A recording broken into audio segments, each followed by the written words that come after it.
이 그쳤더라. 아멘. 어제 저와 여러분들은 사무엘 하 23장 말씀을 통해서 풀 같은 우리는 돋고 자라게 하시는 빛 되신 주의 은혜를 소망해야 한다. 그리고 교회 공동체 일원인 우리는 서로를 세워주고 돌아보며 특별히 예수님의 마음을 시원케 하는 기쁨이 되는 삶을 살아야 한다라는 것을 살펴보면서 하나님의 은혜를 나눴습니다. 오늘은 이제 사무엘 하 24장 사무엘서의 마지막 장 말씀을 살펴보면서 하나님의 은혜를 나누려고 합니다. 오늘 말씀의 핵심이 되는 이슈는 인구조사입니다. 2절 말씀에 이에 왕이 그 곁에 있는 군사령관 요압에게 이르되 너는 이스라엘 모든 지파 가운데로 다니며 이제 단에서부터 브엘세바까지 인구를 조사하여 백성의 수를 내게 보고하라. 이렇게 다윗이 군대장관 요압에게 명령했습니다. 인구조사는 말 그대로 어떤 특정한 목적에 따라서 인구의 숫자와 형편을 조사하는 것을 인구조사라고 말합니다.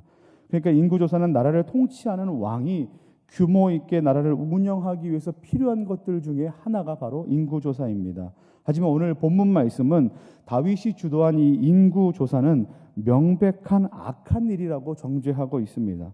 그것은 다윗의 인구조사의 그 목적과 동기가 악했기 때문입니다. 그렇다면 과연 다윗의 인구조사의 동기와 그 목적이 무엇이었는가 우리는 좀 살펴봐야 할 것인데, 먼저 다윗은 인구조사를 군사령관 요압에게 명령했습니다.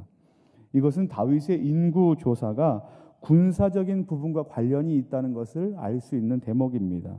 그리고 이어서 군사령관 요압이 인구조사를 다녀와서 보고했던 내용을 보면 그 의미를 좀 알 수 있는데요. 9절 말씀에 나오는데 요압은 그와 같은 보고에서 칼을 쓰는 자, 담대히 칼을 쓰는 자가 80만 명이었다라고 보고했습니다.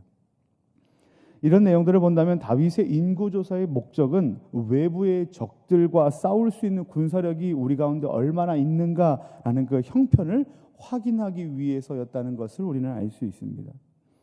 다윗은 이런 거죠. 우리나라가 얼마나 강한지, 지금 우리의 군사력이 얼마만큼 있는지를 확인한 것입니다.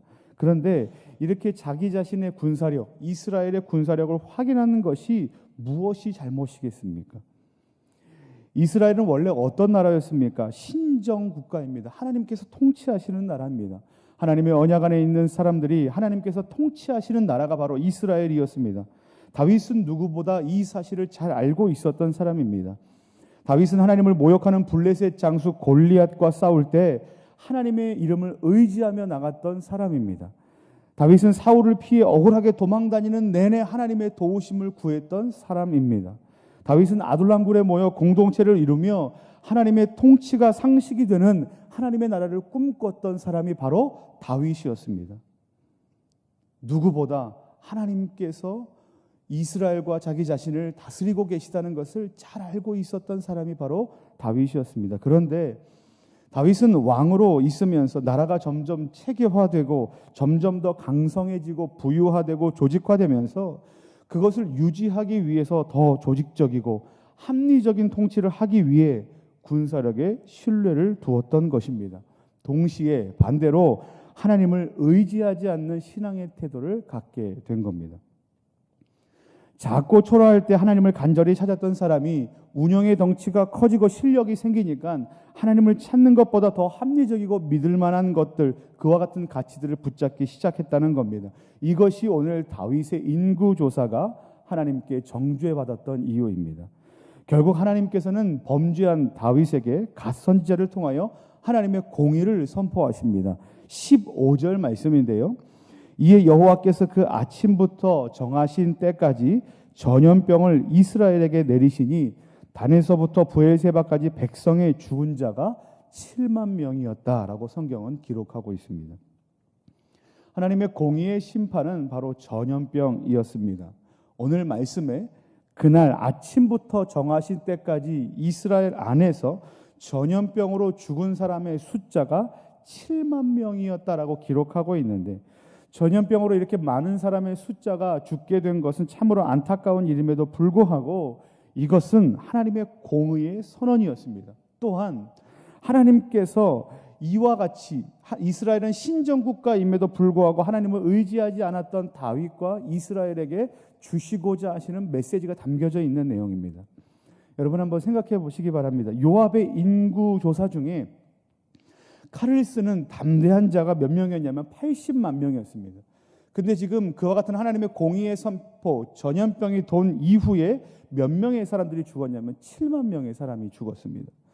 군사의 숫자는 많으면 많을수록 군사력은 높아지는 겁니다. 그런데 지금 다윗이 자랑했던 칼을 쓰는 자의 군사가 그 인원이 9% 상실되었습니다. 그렇다면 군사력은 그만큼 낮아진 겁니다. 하나님의 메시지는 무엇인가 하면 하나님께서는 다윗이 자랑하던 그 군사력을 꺾으셨다라는 겁니다. 왜일까요? 저는 오늘 말씀을 살펴보면서 사사기 7장에 있는 기드온과 300용사의 이야기가 떠올랐습니다. 사사기 7장에 나오는 기드온은 미디안과 대치 중에 있었습니다. 기드온 군사는 3만 2천 명이었다 기록하고 있고 상대편 대적인 미디안 군사는 메뚜기 떼와 같이 수많은 사람들이었다 성경이 기록하고 있는데, 앞에서도 말씀드렸지만 전쟁에서 군사의 숫자가 많으면 많을수록 군사력은 높아지게 되어 있습니다. 더 유리한 것입니다. 그런데 하나님께서 기드온에게 그 군사의 숫자가 너무 많다고 말씀하십니다. 그래서 줄이셔서 몇 명으로 줄이셨냐면 300명으로 줄이신 겁니다. 하나님께서는 왜 이처럼 기드온의 병력을 무리해 보일 만큼 메뚜기 숫자와 같은 사람들과 싸우기에는 전혀 부적합한 인원 300명만 남기셨는가? 이스라엘은 분명 병력이 많은 상태에서 싸워 이겼다면 자기 자신들이 가지고 있는 그 군사력과 실력으로 내 실력으로 이겼다라고 생각할 것 같았기 때문에 하나님께서 그와 같이 숫자를 줄이셨다라고 성경에 기록하고 있습니다. 그리고 300명의 숫자, 기드온과 300명은 결국 어떻게 되었습니까? 말도 안 되는 군사의 인원과 말도 안 되는 무기를 가지고 수많은 메뚜기와 같은 사람들과의 대결에서 승리를 거뒀습니다.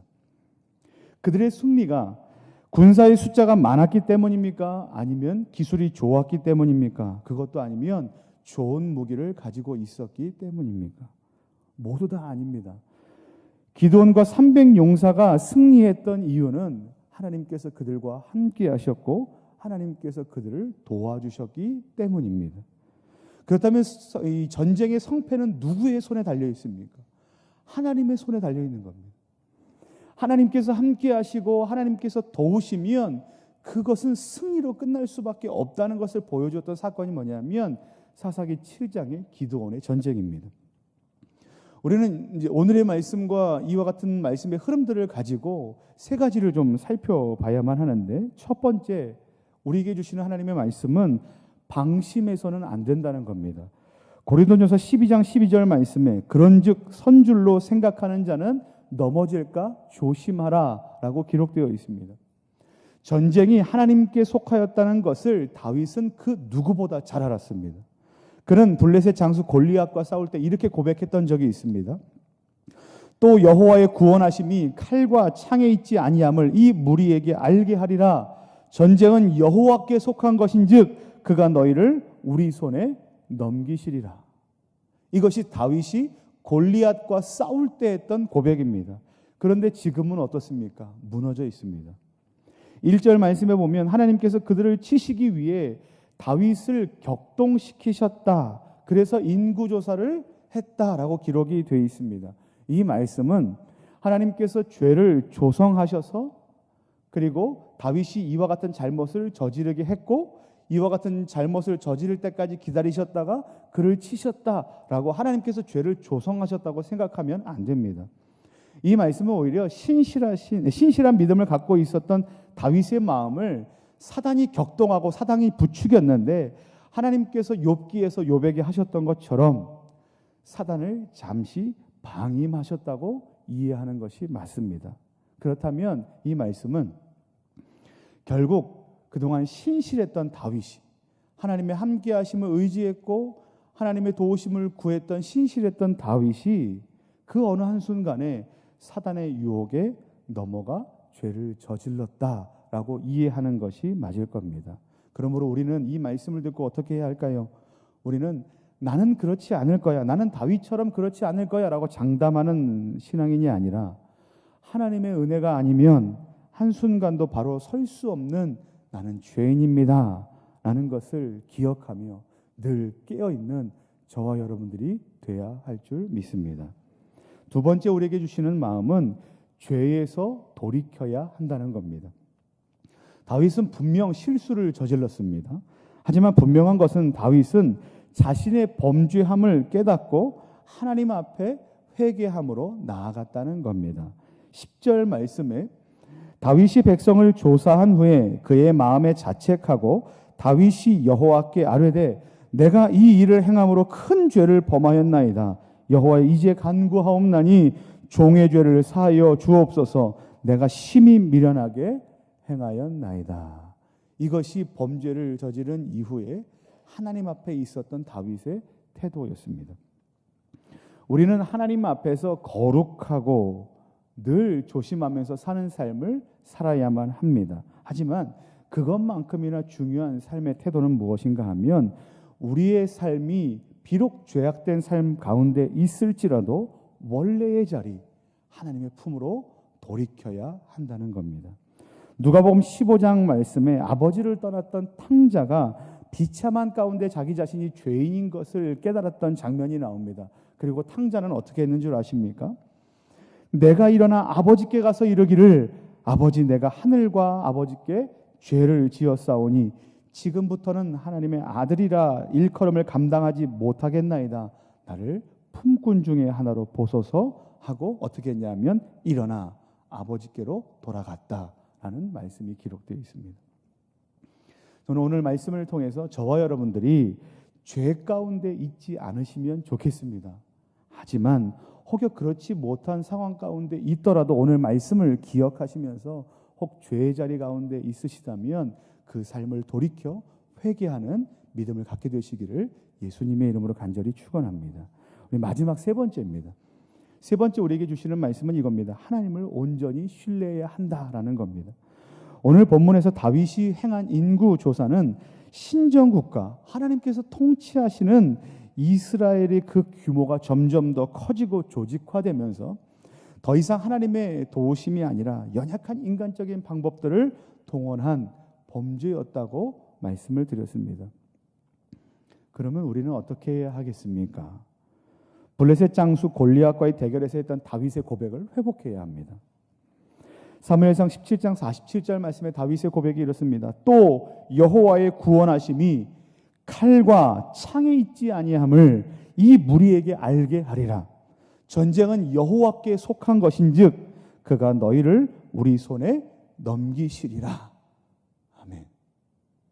전쟁은 칼과 창에 달린 것도 아니고 우리의 실력과 능력에 달린 것이 아니라 여호와께서 주관하시고 여호와께서 함께하시고 여호와께서 도우시는가 그렇지 않은가에 따라 달려 있다는 것을 우리는 깨달아야만 합니다.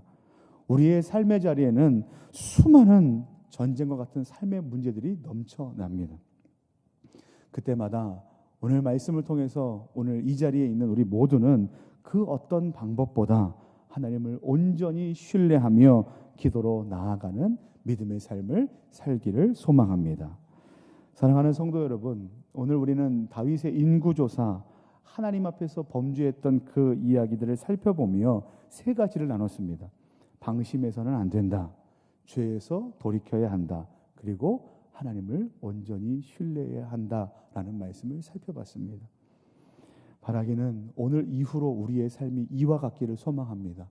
그리하여 하나님 앞에서 누구보다 신실하고 누구보다 하나님을 붙들고 그리고 누구보다 하나님의 은혜를 경험하는 저와 여러분들 되시기를 예수님의 이름으로 간절히 축원합니다. 기도하겠습니다.